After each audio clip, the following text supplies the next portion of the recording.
अक्षय तृतीयेच्या सर्वांना हार्दिक शुभेच्छा। अक्षय तृतीयेला सर्वांच्याच घरी काही ना काही गोडधोड बनतं।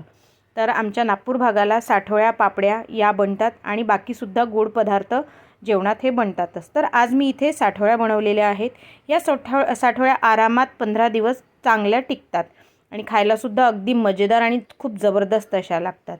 तर रेसिपीला सुरुवात करूया। सुरुवात करण्याआधी तुम्ही जर ही रेसिपी फेसबुकवर बघत असाल तर माझ्या पेजला फॉलो करा आणि यूट्यूबवर बघत असाल तर माझ्या चॅनलला सबस्क्राईब करा। त्याचबरोबर लाईक, शेअर आणि कमेंट तर नक्कीच करा आणि व्हिडिओ पूर्ण बघा, कारण व्हिडिओ स्किप करून बघाल तर तुम्हाला कळणार नाही कुठल्या वेळेला मी काय घातलेलं आहे आणि ही खुसखुशीत आणि 15 दिवस कशी टिकेल। तर हॅलो फ्रेंड्स, मी लतिकास किचनमध्ये तुमचं स्वागत आहे। इथे मी एक परात घेतलेली आहे। परातीत मी 2 वाट्या मैदा घेतलेला आहे। तुम्ही मैदा आणि रवा दोन्ही मिक्स करू शकता। त्यात मी थोडंसं चवीपुरतं मीठ घातलेलं आहे आणि त्याला मिक्स करून घेतलेलं आहे व्यवस्थित। त्यात आता मी मोहन घालणार, गरम तेल। मोठ्या चमचाने 1 चमचा तेल मी गरम करून घातलेलं आहे। तेल घातल्यानंतर त्याला हाताने फिरवू नका, चमचाने फिरवा, कारण की तेल गरम असतं तर हाताला चटका लागायची भीती असते। तर मी इथे चमच्याने व्यवस्थित मिक्स करून घेते आहे। बघा, आधी व्यवस्थित मिक्स करून घेते आणि मग मी हाताने सुद्धा मिक्स करणार। आता चमच्याने मिक्स करून झालेलं आहे। मी आता याला हाताने छान मिक्स करून घेते, एकत्र करून घेते सर्व।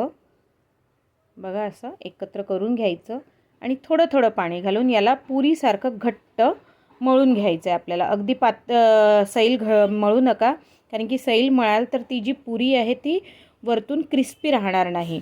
त्यामुळे आपल्याला हे थोडी घट्टच मळायची आहे। अगदी थोडं थोडं पाणी घालून मळून घ्यायचं आहे आपल्याला।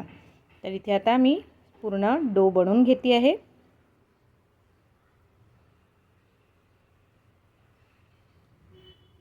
आता हे पीठ मळून झालेलं आहे माझं। याला 10 ते 15 मिनटं मी रेस्ट करू देते, म्हणजे छान भिजेल हे।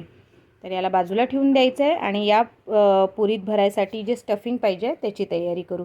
तर इथे मी 1 वाटी साखर घेतलेली आहे। त्यात मी 3 विलायची घालणार।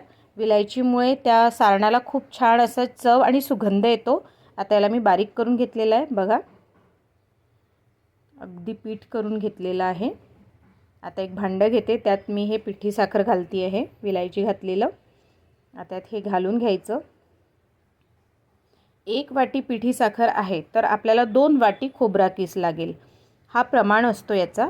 तर यात मी 2 वाटी खोबरा कीस घातलेला आहे। त्याचबरोबर चारोळी घातली आहे। तुम्ही ड्रायफ्रूटसुद्धा घालू शकता, पण जी पारंपरिक पद्धतीने जी साठोळी बनते त्यात चारोळीच घातली जाते, बाकी काहीच घातलेलं जात नाही, म्हणून मी फक्त चारोळी घातलेली आहे। तर आता याला पण छान मिक्स करून घेते, म्हणजे साखर खोबरा कीस एकत्र होणार व्यवस्थित आणि जो गोडवा असतो तो सिमिलर होणार। तर आता हे मिक्स झालेलं आहे, याला बाजूला ठेवते आहे मी। आता आपण जे पीठ, बघा इथे हे साठोळ्यांचे साचे आहेत। मागे मी जत्रेत गेलेली होती आईकडे असताना, तर मी हे साठोळीचे साचे विकत घेतलेत, एक छोटा आणि एक मोठा। आता आपलं जे पीठ रेस्ट करायला ठेवलं होतं 10 मिनटं, ते झालेलं आहे। त्याला एकदा परत मी मळून घेते व्यवस्थित। लाटायसाठी मैदा घेतलेला आहे, पोळपाट लाटणं घेतलं आहे। तुम्ही हवं तर छोटे छोटे गोळे करून लाटून घेऊ शकता। बघा, अशा प्रकारे छोटे गोळे घेऊन, पण मी ते छोटे छोटे गोळे घेऊन लाटणार नाही। मी एकत्र मोठी पोळी लाटेल आणि मग प्लेट वगैरेच्या साह्याने किंवा कुठल्या एखाद्या डब्याच्या झाकण्याच्या साह्याने कापून घेणार। तर आता पोळी मी लाटून घेतलेली आहे, अगदी पातळ अशी। जेवढी पातळ होईल तुम्ही तेवढी पातळ लाटू शकता। तर आता याला मी, बघा, अशी वाटी घेतलेली आहे ज्याला कडा असतात आणि याच्याने मी कट करून घेते, म्हणजे अगदी सोपं जाते। तर या साच्याला ती वाटी बरोबर साईजला आहे। या छोट्यासाठी मी दुसरी छोटी वाटी यूज करून घेणार। तर आता मी कटिंग करून घेते आहे पूर्ण। तर कटिंग झालेलं आहे, मोठ्या साच्याचं पण झालेलं आहे आणि छोट्याचं पण झालेलं आहे। तर आता साच्याला पहिल्यांदा मैदा लावून घेते आहे, म्हणजे जी पाती आहे ती साच्याला चिपकणार नाही। आता कोणाकडे साचा नसतं तर मग काय करायचं, तर ते पण मी समोर व्हिडिओत तुम्हाला सांगतेच आहे। तर पुरी मी थोडी मोठी करून घेतली, छोटी पडली होती तर ती मोठी करून घेतली आहे। आता त्यात मी सारण भरते आहे, खोबरा कीस आणि साखरेचं, ज्यात मी चारोळी घातलेली आहे। व्यवस्थित घालून घ्यायचं। 1.5 ते 2 चमचा यात सारण मावलेलं आहे। बघा, अशा प्रकारे छान स्प्रेड करून घ्यायचं, जास्त प्रेस करायचं नाही। आणि आता याच्या कडांना पहिल्यांदा पाणी लावून घ्यायचं, म्हणजे कडा सुटणार नाही तळताना, या साठोळ्या तळताना, म्हणून याला व्यवस्थित पाणी लावून घ्यायचं। आता मी इथे व्यवस्थित पाणी लावून घेतलेलं आहे आणि जी दुसरी पुरी होती लाटलेली बघा, दुसरी पाती ती पण यावरती ठेवून देणार आणि अगदी प्लेन करून घेणार व्यवस्थित.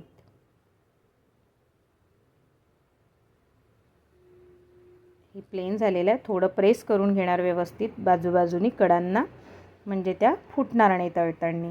आणि बाकीचं जे एक्स्ट्रा पाती आहे ती काढून घेणार. बघा अशा प्रकारे एक्स्ट्राची जी पाती आहे ती मी काढून घेते आहे, म्हणजे आपली साठोळी ही रेडी होऊन जाणार. त्याचबरोबर माझ्या चॅनलवर वेगवेगळ्या रेसिपीज अवेलेबल आहे. खूप छान छान अशा रेसिपीज आहे. तर नक्की व्हिजिट करून बघा की तुम्हाला कुठली रेसिपी आवडली आणि ते मला नक्की कमेंट बॉक्समध्ये कळवा. तर बघा आपली साठोळी रेडी झालेली आहे. आता मी छोट्या साच्याची पण साठोळी बनवते आहे. आता छोट्या साच्याची बनवते आहे, मोठ्याची झाली, याला बाजूला ठेवते आहे. आता छोट्याची भरते आहे. छोट्याची छान गोलगप्प्यासारखी होते, कारण की मी बनवली ती माझ्या पोरांनी अगदी झटपट अशा त्या छोट्या छोट्या खाऊन घेतल्यात. तर मी आता इथे छोटेवाल्या करते. खूप मजा येते हे छोट्या जेव्हा बनवतो त्यावेळेस, आणि खायला पण खूप मजा येते. याला पण कडांना मी पाणी लावून घेणार व्यवस्थित सारण भरलं की. तुमच्याकडे अक्षय तृतीयेला काय बनवते ते पण मला कमेंट बॉक्समध्ये नक्की कळवा की तुमच्याकडे काय बनवतात, आणि आमच्याकडे याला साठोळी म्हणतात, तुमच्याकडे या पदार्थाला काय म्हणतात ते पण मला नक्की कळवा. तर याला पण कडा दाबून याचा पण जो एक्स्ट्रा पाती आहे ती काढून घेणार आहे मी. अशा प्रकारे अलगद हाताने काढून घ्यायची. थोडं पीठ लावून काढायचं, म्हणजे हाताला चिकटत नाही, कारण की पाणी असतं तर हाताला चिपकण्याची भीती असते आणि साठोळीस फुटण्याची भीती असते. थोडं कोरडं पीठ लावून काढून घ्यायचं. तर ही छान गोलगप्प्यासारखी छोटीशी झालेली आहे, त्याला बाजूला ठेवते. आता साठोळीचा साचा नाही आहे तर काय करायचं, अशी पाती लाटून घेतली, आपल्या हातावर ठेवली, म्हणजे खोल भागात मी सारण भरून घेते आहे. व्यवस्थित भरून घ्यायचं, आजूबाजूला जाऊ द्यायचं नाही. आता याला सुद्धा कडांना मी पाणी लावून घेते, म्हणजे याच्या पण कडा आपल्या सुटल्या नाही पाहिजे म्हणून व्यवस्थित पाणी लावून घ्यायचं.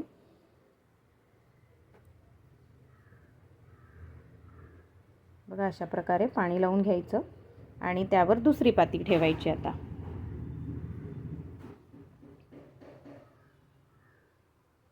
आता मी ही दुसरी पाती ठेवली आणि सगळ्या कडांना एकदा प्रेस करून घेते व्यवस्थित असं, म्हणजे या कडा चिपकून जाणार, निघणार नाही.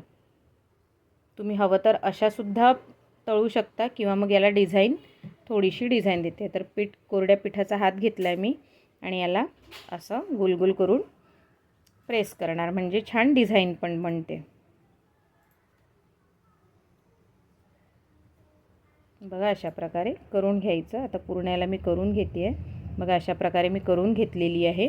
आणि आता याला मी सोबत मी इकडे तेल गरम करायला पण ठेवलेलं होतं. या 3 प्रकारच्या साल्या मी बाकीच्या पण बनवून घेते. तर तेल गरम झालेलं आहे. आधी साठोळ्या तळून घेते आहे मी. तेल एकदम मंद आचेवर ठेवायचं पहिल्यांदा, आणि मग मीडियम करायचं. जास्त फास्ट गॅसवर किंवा जास्त आचेवर मोठ्या आचेवर तळायचं नाही, नाहीतर आतून कच्ची राहणार किंवा क्रिस्पी बनणार नाही. तर मंद आचेवर छान तळून घ्यायची.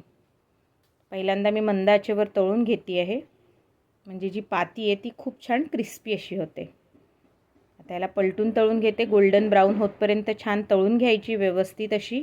ती छोटीशी साठोळी बघा छान गोलगप्प्यासारखी पाणीपुरीसारखी फुललेली आहे. ही पण छान फुललेली आहे. याला अलटून पलटून छान गोल्डन ब्राऊन रंग येऊ द्यायचा. बघा छान रंग आलेला आहे. आता याला काढून घेते आहे मी. अलगद हाताने काढायचं, म्हणजे अंगावर तेल उडायला नको. बघा ही साच्याची साठोळी छान झालेली आहे. दुसरी ही आपण जी बिना साच्याची बनवली ती पण छान झालेली आहे, आणि छोट्या साच्याची बनवली ती पण खूपच सुंदर झालेली आहे. तर आता मी याला सर्व करून घेते आहे. बघा किती छान झालं आहे. तुम्हाला कशी वाटली रेसिपी हे मला नक्की कमेंट करून कळवा. त्याचबरोबर करून बघा, खाऊन बघा. तर भेटूया पुढच्या रेसिपीत. तोपर्यंत बाय.